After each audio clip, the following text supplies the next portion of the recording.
I'm here with Mary Hollingshead, and today she's going to tell us a little bit about the Pennsylvania Dutch and, of course, the shoofly pie, which is part of the tradition, right, Mary? Absolutely. I did grow up with shoofly pie. My mother was wonderful making them. I have never been able to make them like she can. I had invited my friend from church to come and do this because we call her the shoofly queen. Every function or bake sale, she makes the shoofly pies and they sell immediately. I found out she would not be able to be here.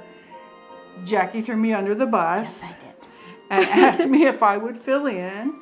So please don't judge me. No, we're thrilled. We're excited. Shoofly pie is very different depending the area you live. So we're going to give it a shot. I'm going to use my mother's recipe. Great. A few little changes. And we'll go from there. There's two parts to this. You make your crumbs and you make your molasses, or the goo, as my mother called it. In the old days, you would have taken a bowl, you would have put your ingredients in it, and you would have used this handy-dandy pastry blender to blend it all up. Also, a lot of women just use their fingers. Someone invented the food processor, which is wonderful.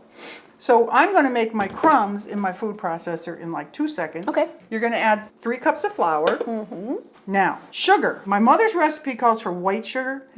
I've made them. I talked to Linda, my shoofly queen, and she uses all brown, so I have changed that. So I do use 2/3 cup brown sugar. Okay. This is going to make 2 pies. Shortening, and this is where I wonder if the difference comes in.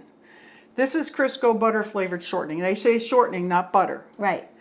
But the original recipes were lard.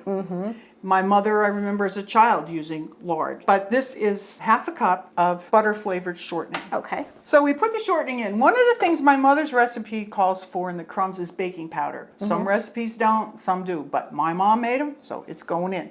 2 teaspoons of baking powder and a pinch of salt. Okay. So now we're going to put the lid on it and pulse it.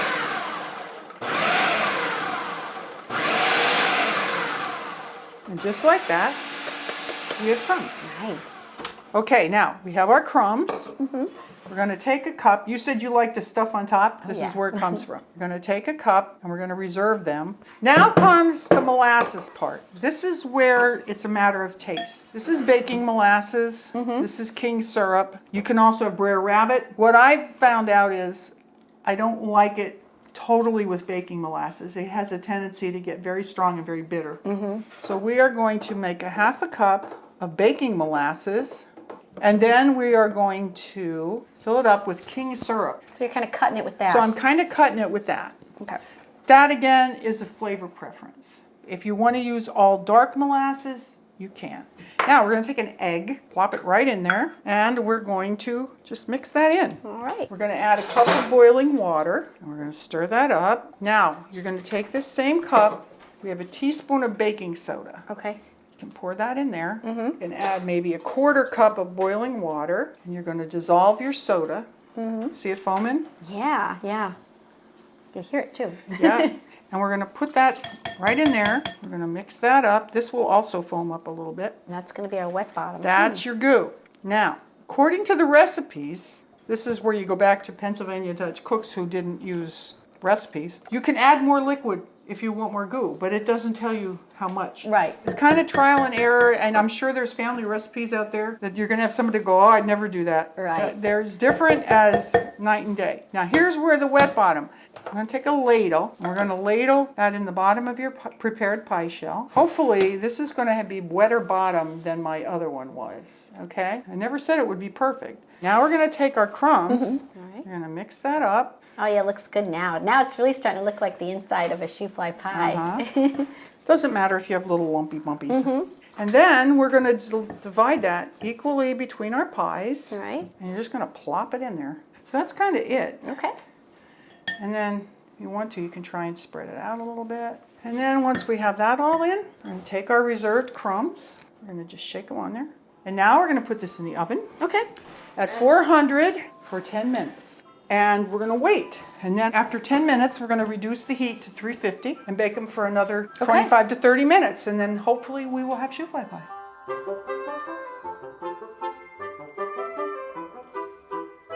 while we're waiting for the pie to cool, we have some cookies here that are traditional, right? The Pennsylvania Dutch did not do anything fancy. All things Shoofly. My daughter likes Shoofly cake better than Shoofly pie. These are molasses cookies, just a plain molasses cookie. I put a little sugar on them just because it's the holidays. Growing up on the farm, there were always two huge cookie jars, one with molasses and one with these white sugar cookies. This white sugar cookie is called an AB. It was my dad's favorite. And they were really made for dunking. And Shoofly whoopie pies. I have to give our church credit for those. We make whoopie pies several times a year and we make them seasonal. So you have everything Shoofly. I love it. You can Shoofly cake, you can Shoofly whoopie pies, and hopefully we'll have a wet bottom pie when these pies cool. All right. Well, Mary got roped into this, and I must confess that Mary is the mom of Brian Hollingshead, and Brian is the producer photographer of Pennsylvania Outdoor Life, so many of you may know him. And so here's a picture of Brian when he was a little boy with, is it your mom, My the mom. grandmom? Mm-hmm. Yeah, so My mother. She would have been making some of these, wouldn't she? Yes, that's where the recipes all came from. They came from her. Well, here it is. Our Shoofly pie's all ready. It's still warm from the oven. Let's give it a taste, Mary. Looks delicious. It's a 10 thumbs up. Thank you for having us here today and preparing the Shoofly pie and celebrating your tradition with us. We appreciate it. Thank you for coming, and I learned how to make the pie, I guess. I guess I made my mother proud, I hope. You sure did. Well, Okay. very Merry Christmas and blessed Christmas to you and your family. Thank you. Same to you. Thank you, Mary.